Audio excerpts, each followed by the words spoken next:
حضرت ابو ہریرہ رضی اللہ عنہ سے روایت ہے کہ نبی کریم نے فرمایا، منافقوں پر سب سے بھاری نماز عشاء اور فجر کی نماز ہے، لیکن اگر وہ جان لیں کہ ان نمازوں میں کیا اجر ہے تو ان میں ضرور شریک ہوں، چاہے گھسٹتے ہوئے آئیں۔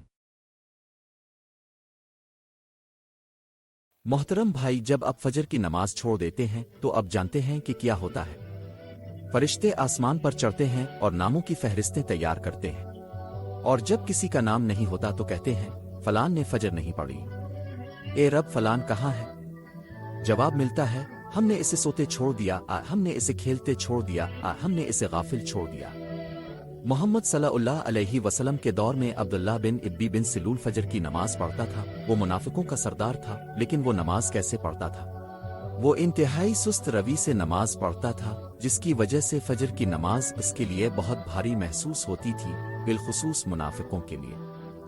وہ نماز تو پڑھتے ہیں لیکن بے دلی سے، اور بعض اوقات تو نیند کی حالت میں، جس کی وجہ سے امام کو یہ بھی معلوم نہیں ہوتا کہ وہ کیا پڑھ رہا ہے۔ بھائیوں، مسلمانوں کی حالت دیکھیں، وہ بھری ہوئی ہے، اور یہ بہت تشویش کی بات ہے۔